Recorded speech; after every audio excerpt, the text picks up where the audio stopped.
Assalamualaikum warahmatullahi wabarakatuh. Kembali lagi di channel saya, channel yang akan memberikan seputar informasi cryptocurrency ataupun airdrop ya. Jadi di sini saya ingin mengabarkan kembali seputar keterangan mengenai project PI Network ya, yang tentunya ini harus kalian ketahui dan simak ya. Dan ini juga penting untuk menambah wawasan kita semua terkait project PI Network agar lebih memahami lagi lah ya terkait project ini tentunya.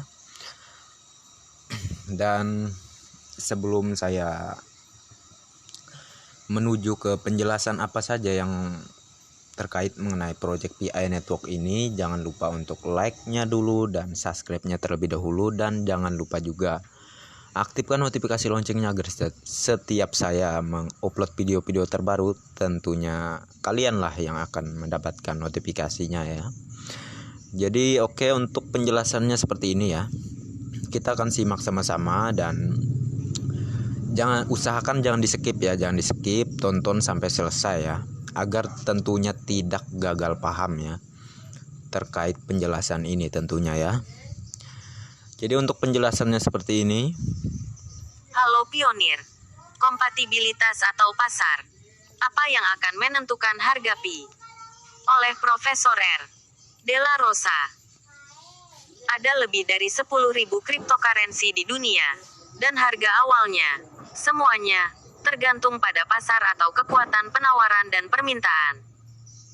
Tetapi harga awal Pi tidak tergantung pada penawaran dan permintaan. Sebaliknya, itu tergantung pada konsensus atau kesepakatan komunitas jaringan Pi. Inilah alasannya.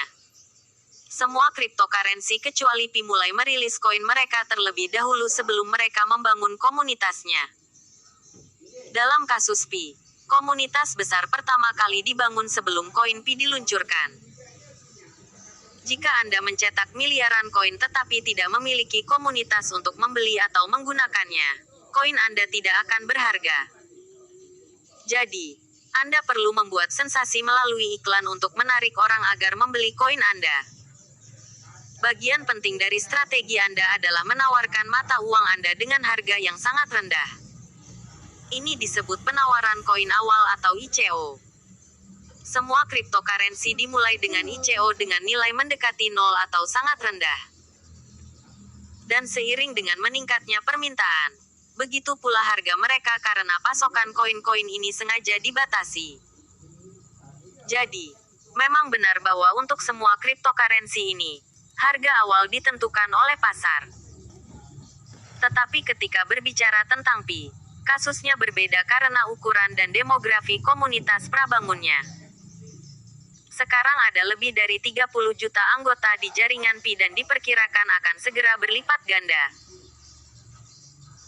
Semua jenis orang sudah ada di masyarakat ini seperti produsen, pemasok, penjual, pemilik logistik, penyedia layanan, profesional, wira swasta, pembeli atau konsumen.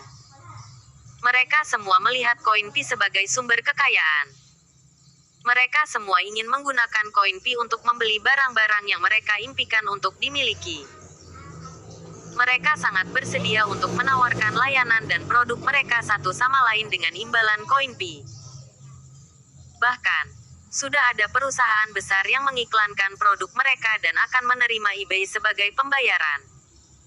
Seorang penjual yang ingin meningkatkan token Pi-nya karena dia tahu bahwa nilainya akan segera meningkat, dengan senang hati menerima token Pi sebagai pembayaran untuk produk atau layanan mereka. Tentu saja, dia juga menginginkan nilai awal yang lebih untuk Pi karena dia juga pembeli atau konsumen. Pembeli juga menginginkan harga awal yang lebih tinggi untuk Pi sehingga mereka dapat membeli barang yang mereka inginkan dan juga dapat memulai bisnis dan Pi tidak akan kosong. Ini berarti, pada prinsipnya, semua orang di jaringan Pi adalah penjual, penyedia layanan dan konsumen. Mereka semua sangat tertarik dengan Pi. Mereka semua sangat ingin berurusan satu sama lain dengan Pi. Oleh karena itu, satu-satunya yang tersisa untuk mereka lakukan adalah menyepakati harga awal untuk Pi. Mereka dapat memilih $100, $314, atau $1.000. Tidak ada yang bisa menghentikan mereka jika mereka mencapai konsensus. Oleh karena itu, Pi tidak perlu memiliki ICO.